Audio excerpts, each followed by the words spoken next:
Hey Archaea, welcome to the podcast. How are you doing today? Not doing too bad. I'm living it up right now. Living it up in 2024. I'm a trillion years old at this point. When's the check coming in? Thought you were volunteering for this. All right, buddy. All right, whatever. I'm not waiting for it. All right, continue. All right, so I'm gonna be asking you around like just a few questions about like what kind of extremophile you are and how your your specific life form takes place every day. All right, so I'm just gonna go on with the first question for you. So, in what ways is your life form extreme? Well, I would say that I'm very adaptive and tolerant, hence the name, the most extreme out of all the extremophiles. I could kind of describe my nature in several ways. How I can survive in the boiling acidic springs of Yellowstone and whatnot. My life is also seems as extreme in its ability to bear in pH 3 or less areas. It can also bear high levels of UV and gamma radiations, which is pretty impressive, I would say. Pretty much, I can find anything known as extreme since I'm superior among all of the other extremophiles. And you like just survive in like any extreme conditions? Being able to live in a place that's uninhabitable for most life forms would kill the other extremophiles. And I guess you could say that I'm the GOAT. I'm like Ilya Taporia, bro, knocking everybody out. I'm the best. What can I say? Anyways, as I earlier stated, I can live in either the deep sea or acidic springs like Yellowstone, which is good for my survival. But now, the huge advantage that I would say is simply in inorganic matter, hydrogen, carbon dioxide, and even ammonia. The fact that I can actually take quite a huge amount in for longevity, since I'm able to go in for starvation mode for a few million years with little water. This makes me highly unusual because I get along with the extreme situations with minimal worries. Let me start off by asking what aspects of your biology allow for its survival in an extreme environment? So you're asking me what makes me different. I Exactly. see. All right.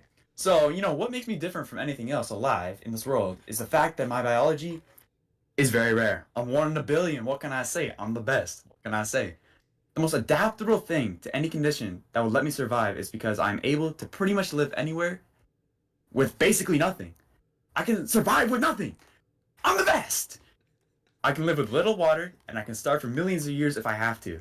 I'm also made up of a stronger outer cell wall, which protects me from acids that may cause harm to me. All right, so my last question for you is what can you tell us about life beyond Earth? Life beyond Earth? All right, let me get to that in a second. So, I'm the best. Like, I don't know if anyone, like, I don't know if I've said that already or anything. I'm the best. And, me living for, like, ever basically gives me, like, a very informative overview of, like, other life that's, like, outside of Earth, especially in, like, these extreme and these super unusual environments. Because of, like, my unique biology, how I'm built, what I'm doing, how resistive I am in conditions, a lot of lessons and implications regarding, like, astrobiology are, like, it's kind of varied. You know what I'm saying? Yeah. All right. I have, what's the word I'm looking for? Prospered in every environment previously considered to be hostile for like other kinds of life forms itself, such as as I was saying, like acid hot springs, fucking deep sea hydrothermal vents, salt flats, and even in like Antarctica, like the Antarctic ice. I perform special metabolisms independent of oxygen and light, including methanogenesis.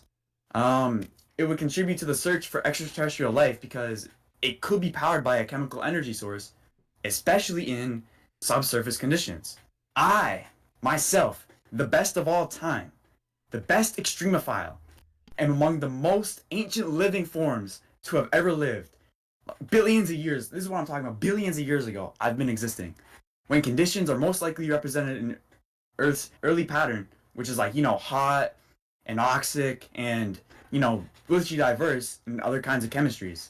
So, what I'm doing here is showing that life can feel quite home or quite at home well out of the so called, classic, massive air quotes, habitable zone of like Earth like planets. So this kind of information lets us expand our imagination, like using our brains to expand what we're thinking about where and how life could exist anywhere else in like the universe, the cosmos, the Milky Way, the chocolate bar, and like even like alternate realities. You know what I'm saying? Like like our robustness enables us to consider that there could well be farther large range of like a giant range of life that's in the universe that has like never even been like thought of. You understand what I'm saying? I do. All right, Archaea, I appreciate you for coming on the podcast. You answered all my questions flawlessly, and I can't thank you enough for it. So, with that, do you want to add anything else on?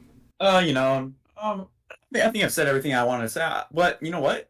This was actually kind of a waste of time. Like I was just chilling in my house in a volcano, living it up, watching One Piece, getting caught up. You know, had my phone on my left side. I was watching Charles DuBronx edits. If you know what I'm saying. And you come into my house, you come into my lair, and you just kind of like you're like, hey, could you please do this thing for me? Could you please do this podcast? I really like to learn more about you. And like at first I was like kind of resistant of like the question. I was like, I don't know, like I'm kind of like doing stuff right now. I'm kind of busy. I'm kind of learning more about the universe and whatnot. Like I'm living billions of years here, and you're taking away some of my time, like on this planet, in this like universe, to do this podcast. Yeah, whatever. You know what I'm saying. I do appreciate being here, though. I love to talk about myself. I'm a very selfless person. Psych! I love myself. I'm the GOAT. But, I appreciate it. Thank you very much. And if you need anything else, just let me know. Yeah, I don't think I will. Thank you.